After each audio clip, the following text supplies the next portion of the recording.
He rolled into the bank like any other customer, an elderly man in a worn jacket and wheelchair. But when the teller mocked him and refused service, she had no idea she was humiliating the man who owned the bank. What happened next, it changed everything. Dear viewer, what you are about to witness is not just a story. It is a powerful testament to the quiet power and pursuit of justice in places most people ignore. If this is your first time here, I warmly invite you to share where you are watching in the comments below. And if stories like this move you, challenge you, or make you think, consider subscribing and clicking the bell icon. We share voices that deserve to be heard every day. Thank you for being here. Now let's get into the story. The sun spilled through the glass doors of First Coastal Bank's Naples, Florida branch, painting the polished marble floors with a warm golden glow. It was 9 a.m. on our crisp spring morning, and the air carried the faint tang of salt from the nearby Gulf of Mexico, mingling with the sterile scent of lemon polish and fresh coffee. The lobby hummed with the quiet rhythm of a new day tellers, adjusting name badges, clients scrolling phones, the soft clink of coins at the counter. Into this scene rolled Benjamin Holt, a 65-year-old black man in a wheelchair. His faded denim jacket and worn baseball cap, casting him as just another face in the crowd. His hands, steady on the wheels, moved with purpose, but his eyes, sharp and observant, betrayed a deeper intent. To the casual observer, he was nobody special, but Benjamin Holt was no ordinary visitor. He was the silent owner of this very branch, a man whose wealth and influence were as carefully concealed as the notebook tucked in his lap. And today, in this sunlit lobby, he was about to uncover a truth that would shake the room to its core. Benjamin paused near the entrance, his wheelchair gliding to a stop as he surveyed the space. Naples, with its palm-lined streets and multi-million-dollar homes, was a city that wore its affluence like a badge of honor. But beneath the surface, Benjamin knew lay currents of exclusion, subtle but sharp. He'd grown up in the shadow of the civil rights era, his parents marching in Selma, their stories of resilience etched into his bones. As a retired investor, he'd built a fortune quietly, never flaunting it, choosing instead to visit his branches unannounced, to see how they treated those who seemed to have nothing to offer. Today was no different. He clutched a small notebook, its pages filled with observations from other visits. Notes heshed with young entrepreneurs he mentored in his community. It was his way of giving back, of ensuring the next generation knew the power of seeing and being seen. Herald toward the reception desk, his cap pulled low, his expression calm but alert. The lobby was sparse, a mother and son in the waiting area, an elderly man sipping coffee, a woman in a power suit flipping through a planner. Behind the counter stood Lauren Mitchell, a white woman in her late 30s, her platinum hair cut in a sharp bob, her makeup meticulous. She glanced up as Benjamin approached her eyes, flicking over his denim jacket, his wheelchair, his black skin. Her lips tightened, not into a smile but a judgment. "Can I help you?" she asked. Her tone clipped her gaze, barely meeting his. Benjamin's voice was gentle, almost deferential. "Good morning. I'd like to speak with the branch manager, please." Lauren's eyebrow arched her fingers, pausing on her keyboard. "Do you have an appointment?" she said, already turning back to her screen. "No," Benjamin replied, "but I'd appreciate a moment of their time." Lauren sighed loud enough to carry and leaned toward a co-worker, muttering, "Another one here to waste our time." The words weren't shouted, but they sliced through the lobby, sharp and deliberate. The mother in the waiting area frowned, her son shifting uncomfortably. Benjamin's hand tightened on his notebook, but his face remained a mask of calm. He'd heard worse, lived through worse store clerks trailing him police lights in his rear view. The sting of being dismissed, but this moment, this slight felt heavier, a test of a world he'd hoped had changed. Lauren's voice rose, her patience thinning. "Sir, unless you're a client with a real issue, the manager's busy. What do you want?" Benjamin tilted his head, his eyes steady. "I'm here to discuss branch operations," he said, his tone even but firm. Lauren scoffed, rolling her eyes. "Operations, you look. If you're here to complain about a fee, there's a form online." Her words dripped with condescension. Each syllable abric and a wall meant to shut him out. The elderly man by the coffee station whispered to a woman beside him. "She's talking to him like he's nothing." Benjamin heard it, felt the room's eyes on him, but he didn't flinch. He was calculating, weighting his notebook, a silent witness to the truth unfolding. A man in a blue name tag, Carlos Rivera, client services representative, stepped from a side hallway, his brow furrowed. "Mitchell," he said, voice low but pointed. "Maybe we should hear him out," Lauren shot him a glare. "I've got this, Carlos. Go back to your desk." Carlos hesitated, his eyes meeting Benjamin's. For a moment, a flicker of recognition, not of who Benjamin was, but of the wrongness of the scene. Benjamin nodded slightly, a gesture of gratitude, then turned back to Lauren. "Please," he said, "just the manager." Lauren slapped a clipboard on the counter. "Write your name. Maybe someone will get to you." Eventually, Benjamin didn't touch the clipboard. Instead, he opened his notebook, revealing a tri-folded letter embossed with First Coastal Bank's corporate seal. He slid it across the counter, his hand steady. "Please give this to your manager," he said. Lauren's eyes narrowed, her manicured nails pushing the letter aside. "We don't take random papers," she snapped. "If you're not a client, you need to wait like everyone else." The lobby tensed, the mother whispering to her son, the woman in the power suit looking up from her planner. Benjamin's calm was unshaken, but his eyes burned with purpose. He'd come to observe, to test, but Lauren's cruelty was more than he'd expected, and it was about to cost her everything. The air shifted, a quiet storm brewing. Benjamin knew the camera above the counter was rolling, capturing every word, every sneer. He thought of his parents beaten for daring to vote, and his mentees, young dreamers facing a world still quick to judge. This wasn't just about him. It was about them, about every person dismissed for how they looked. Lauren thought she held the power, but Benjamin was no ordinary man. In seconds, the truth would unravel, and her career would crumble. Stay with us, dear reader. This story of dignity and justice is just beginning, and its light will shine brighter than Naples' sun.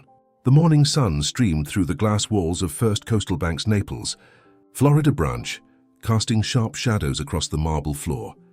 At 9:05 a.m., the lobby buzzed with a quiet tension, the air thick with unspoken judgments. Benjamin Holt, a 65-year-old black man in a wheelchair, sat before the reception desk, his faded denim jacket and baseball cap belying his identity as the branch's silent owner. His request to see the manager had been met with scorn from Lauren Mitchell, a white teller in her late 30s, whose sharp words, "Another one here to waste our time," still echoed in the room. Benjamin's hand rested on his notebook where he jotted observations for the young entrepreneurs he mentored, but his eyes were fixed on Lauren, calm yet piercing. The lobby was a stage, and Lauren, unaware of the camera above, where the weight of her actions was about to deepen a divide that would expose her prejudice and spark a reckoning. Lauren leaned against the counter, her platinum bob framing a face taut with impatience. "Look, sir," she said, her voice laced with condescension, "if you're here to beg for a loan or complain about fees, there's a website for that. The manager doesn't do walk-ins." Her words carried across the lobby, drawing eyes from clients, a mother and her teenage son, an elderly man sipping coffee, a woman in a power suit named Margaret Ellis. Benjamin's expression didn't shift, but his fingers tightened on his notebook, a silent record of this moment. He thought of his parents who'd faced fire hoses in Selma for daring to demand respect, and his mentees who'd inherit this fight. "I'm not here for a loan," he said, his voice low but steady. "I'm here to discuss branch operations. Please call the manager." Lauren's laugh was sharp, a blade meant to cut. "Operations, you," she turned to a co-worker, muttering, "What's next? He's going to tell us how to run the vault." The remark landed like a stone rippling through the lobby. The teenage boy shifted, whispering to his mother, "Why is she talking to him like that?" His mother frowned, her hand tightening on her purse. Margaret Ellis looked up from her planner, her eyes narrowing. Benjamin remained still, his calm, deliberate choice honed over decades of navigating spaces that tried to diminish him. He'd learned long ago that silence could be a weapon revealing more about others than words ever could. Carlos Rivera, a Latino client services representative in his late 40s, stepped closer from a side desk, his blue name tag glinting under the fluorescent lights. "Ms. Mitchell," he said, his voice firm but respectful. "Maybe we should get the manager." Lauren's head snapped toward him, her eyes flashing. "Stay out of it, Carlos. I've got this." Carlos hesitated, his jaw tight, but his gaze met Benjamin's, offering a silent apology. Benjamin nodded slightly, acknowledging the gesture. He knew allies often faced their own battles, caught between duty and fear, Across the lobby, Aisha Brooks, a young black teller in her early 20s, watched from her station, her fingers hovering over her phone. She'd seen Lauren's sharp tongue before, aimed at clients who didn't look wealthy, but this felt different, cruel, more personal. Aisha's heart raced. She wanted to speak, to call out the wrongness, but fear of retaliation held her back. Instead, she opened her camera app, her thumb trembling as she hit record, capturing Lauren's sneer and Benjamin's unshaken poise. The act felt small, but it washes, a quiet rebellion against silence. Benjamin slid a tri-folded letter from his notebook, its corporate seal catching the light. "Please give this to your manager," he said, his tone even but weighted. Lauren scoffed, shoving the letter aside with a manicured nail. "We don't take random papers," she said, her voice rising. "You're not on the schedule, so sit over there and wait." Her gesture toward the waiting area was dismissive, as if Benjamin were cluttered to be cleared. The elderly man by the coffee station muttered, "She's treating him like a nuisance." Margaret Ellis closed her planner, her posture stiffening. The lobby was dividing. Some watched with discomfort, others with curiosity, a few with quiet anger.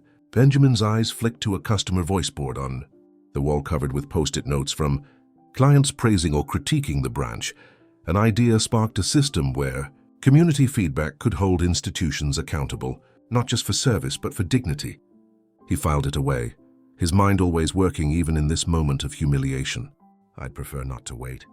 He set his voice steady. "This letter is from corporate. It's urgent." Lauren's smirk faltered, but she doubled down. "Corporate you?" She laughed again, louder, drawing more eyes. "If you're corporate, I'm the CEO." Carlos stepped forward, his voice cutting through. "Lauren, enough. I'll take it." He reached for the letter, but Lauren slapped her hand over it. "I said I've got it," she snapped, her authority fraying. Aisha's phone trembled in her hand, the camera still rolling. The teenage boy whispered, "Mom, she's being so rude." His mother nodded, her eyes on Benjamin, who sat unmoved, his calm a mirror reflecting Lauren's prejudice. The room was no longer neutral. It was a battlefield of conscience, each person choosing a side with their silence or their gaze. Carlos picked up the letter, ignoring Lauren's glare, and scanned it. His eyes widened, his breath catching. "This is from the board," he said, his voice low but urgent. "Lauren, get Patricia now." Lauren froze, her confidence cracking. "What for this?" She gestured at Benjamin, her tone mocking but uncertain. Carlos didn't answer, his eyes locked on the letter seal. The lobby hushed, the weight of the moment sinking in. Margaret Ellis stood, her power suit crisp, and walked toward Benjamin. "Mr. Hall," she said warmly, "I didn't expect to see you here." Lauren's head whipped around, her face paling. "Mr. Holt." Benjamin nodded to Margaret, his smile faint but genuine. "Good to see you, Margaret." The room stirred, whispers rippling. Lauren's smirk vanished, replaced by a flicker of fear. She hadn't just mocked a client, she crossed a line she couldn't uncross. Benjamin's hand rested on his notebook, his parents' courage pulsing through him. The camera above recorded every word, every glance. Aisha's video captured the truth. And in seconds, the lobby would learn who Benjamin Holt really was. A man whose quiet power would end Lauren's career and ignite a movement. The truth was coming, and it would shine brighter than Naples' sun. The air in the First Coastal Bank's Naples, Florida branch was charged with a quiet electricity, the kind that hums before a storm breaks. At 9:10 a.m., the sunlit lobby stood divided, its polished marble floors reflecting the weight of a moment teetering on revelation. Benjamin Holt, a 65-year-old black man in a wheelchair, sat before the reception desk, his faded denim jacket and baseball cap concealing his identity as the branch's silent owner. His calm request to see the manager had been met with Lauren Mitchell's venomous scorn, her words, "If you're corporate, I'm the CEO," still lingering like a bitter aftertaste. Benjamin's hand rested on his notebook, where he recorded observations for the young entrepreneurs he mentored. But his eyes, sharp and unyielding, held Lauren in a gaze she couldn't escape. Carlos Rivera, a client services representative, clutched a corporate letter. Benjamin had presented, his face pale with realization.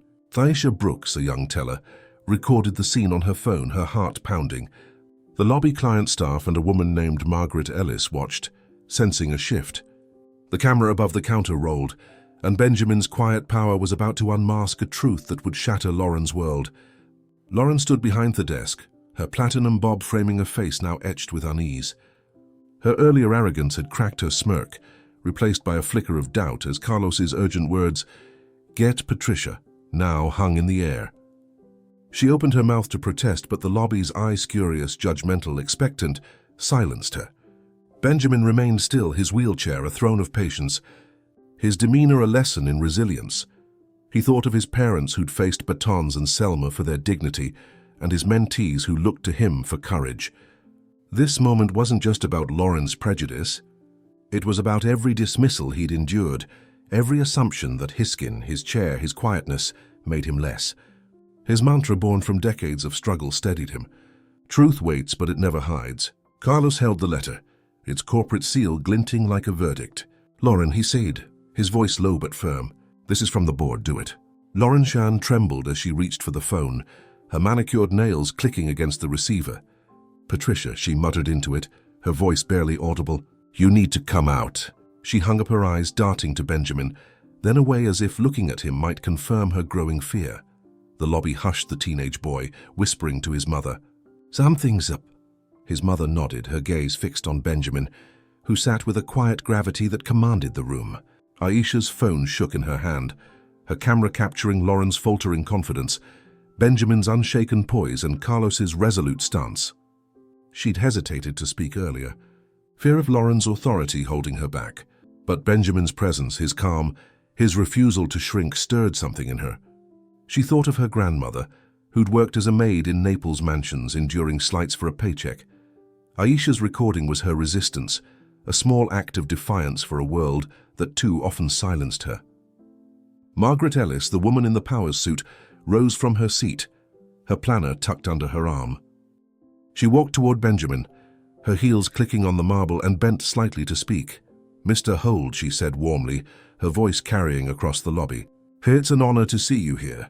Lauren's head snapped up her face, draining of color. "Mr. Holt." The name landed like a gavel and the lobby stirred. Whispers, gasps, a client's chair creaking as they leaned forward. Benjamin nodded, his smile faint but genuine. "Margaret, good to see you." The familiarity, the respect in her tone was a thunderclap, shattering Lauren's illusion of control. Lauren's voice cracked. You know him." Margaret straightened her gaze, cool but piercing. "Of course, Mr. Hall isn't just a client. He owns this branch." Their words were a detonation reverberating through the room. The teenage boy's eyes widened, his mother's hand covering her mouth. The elderly man by the coffee station nodded, as if he'd suspected as much. Aisha's phone steadied her recording, now a lifeline to truth. Lauren staggered back her hand, gripping the counter, her world unraveling.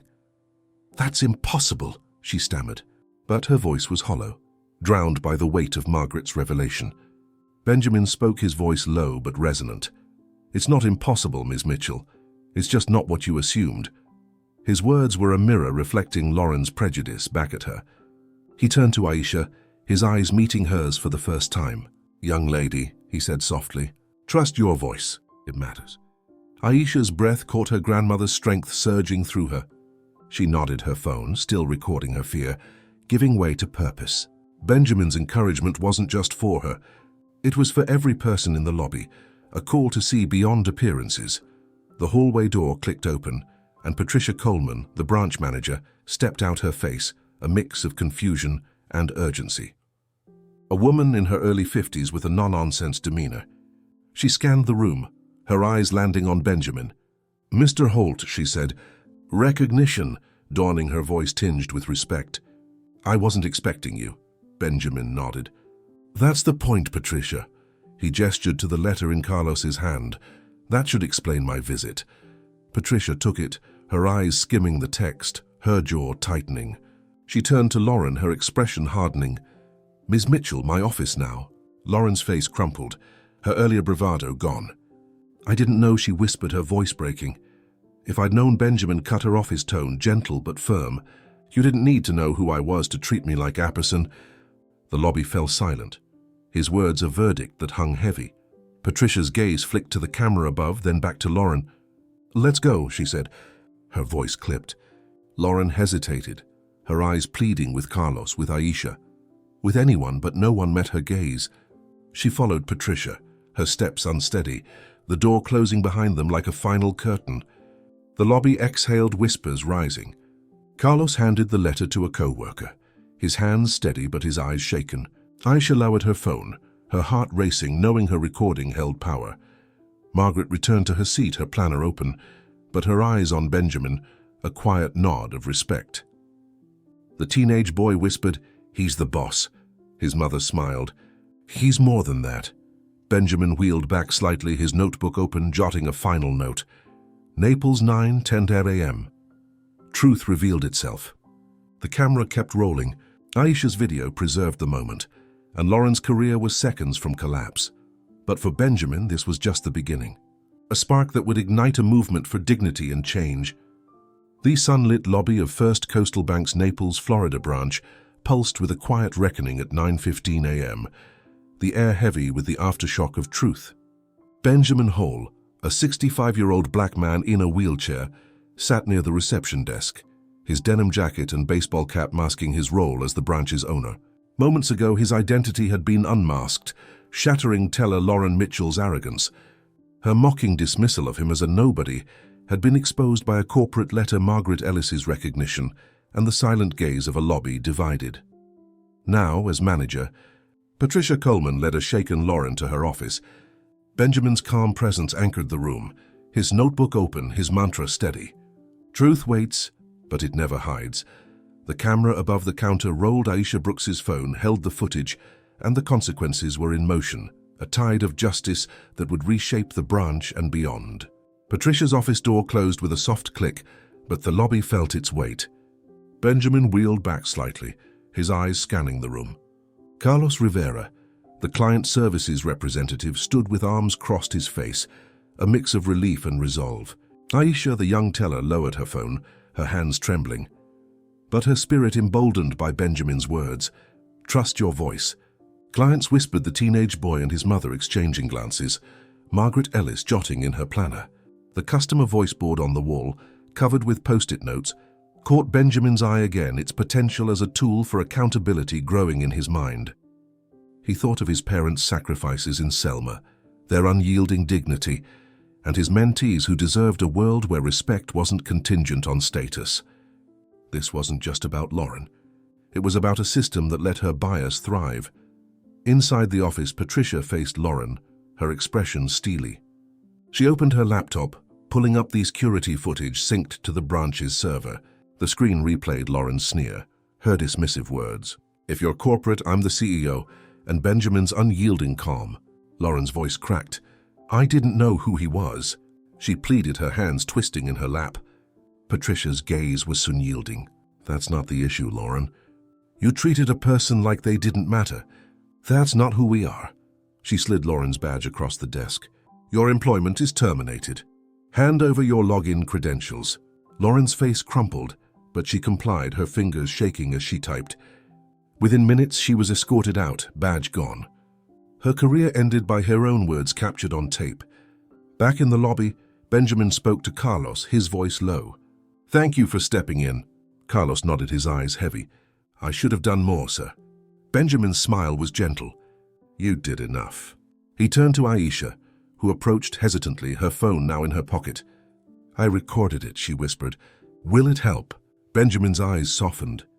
"It already has." Her courage, sparked by High's encouragement, was a victory in itself. Patricia emerged, her face somber but resolute. "Mr. Holt," she said, "I failed this branch by letting this slide too long. What can we do?"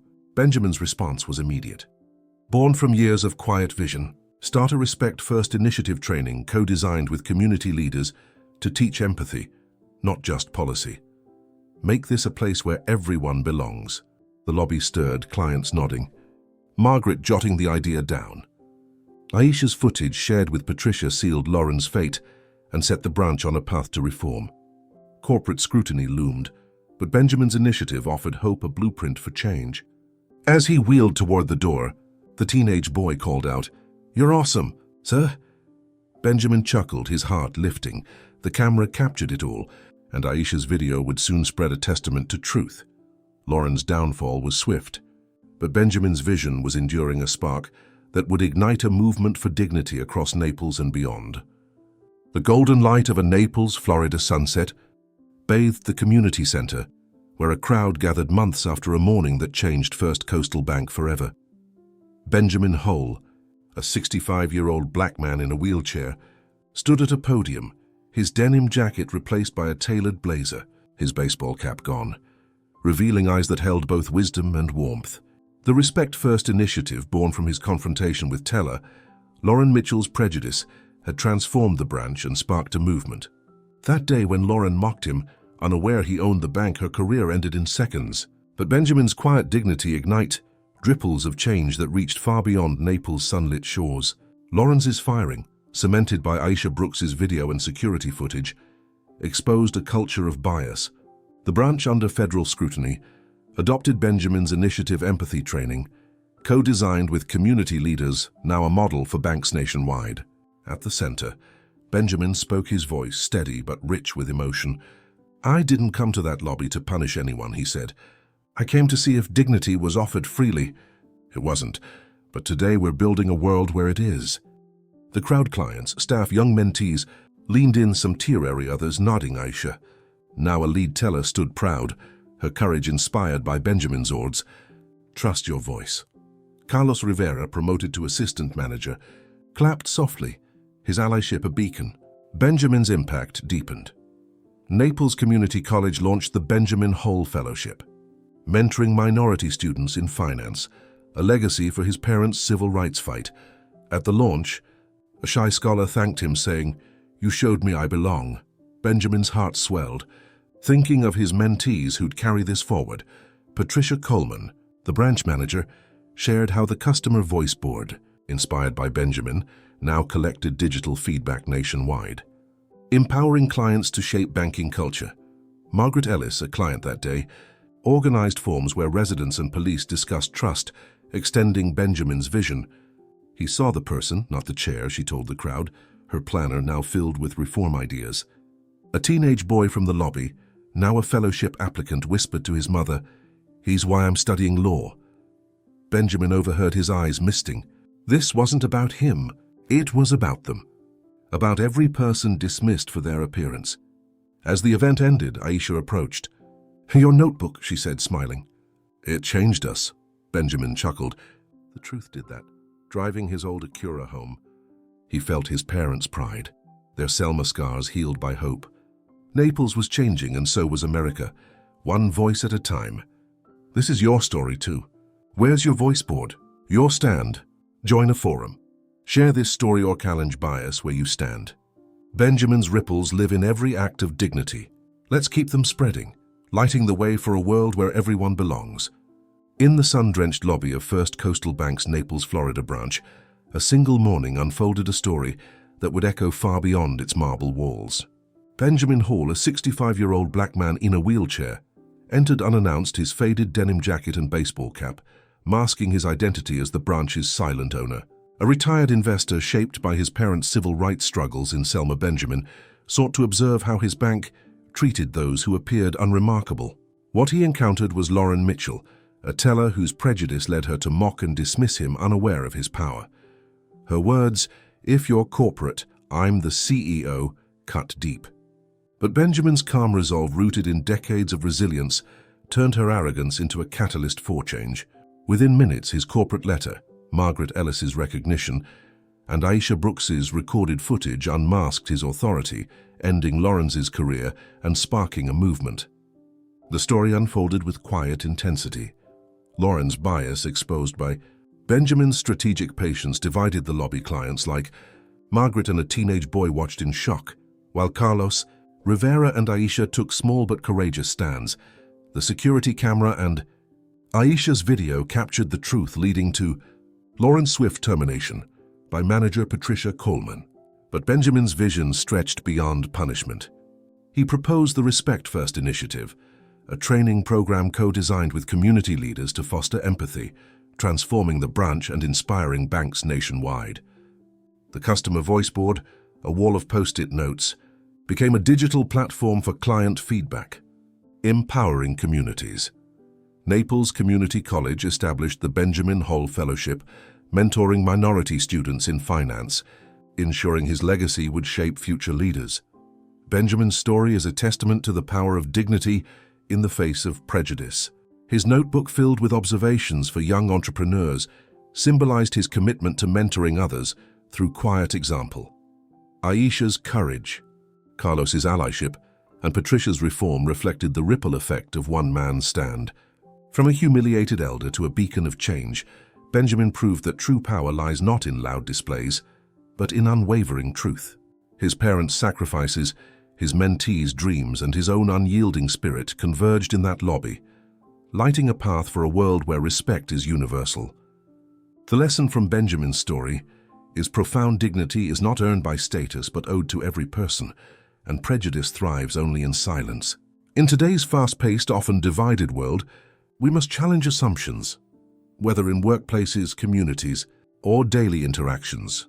Like Benjamin, we can observe before acting, choosing patience to reveal truth. Like Aisha, we can trust our voice using tools like smartphones to amplify justice.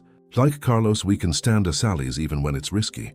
Practically, this means listening to those dismissed, questioning unfair treatment, and fostering spaces where all feel valued. Be it through community forums, workplace initiatives, or simple acts of kindness, apply this by examining your own biases. How do you judge those who seem less? Start small. Smile at a stranger. Speak up when you see unfairness. Or join local dialogues on equity. Create your own customer voice board in your community, amplifying unheard voices. Benjamin's legacy challenges us to act, ensuring no one is diminished by a glance. If this story moved, you subscribe to our channel to support more stories that inspire change. Your support fuels our mission to share voices like Benjamin, sparking hope and action. Hit the bell icon, share this story, and let's build a world where dignity reigns together.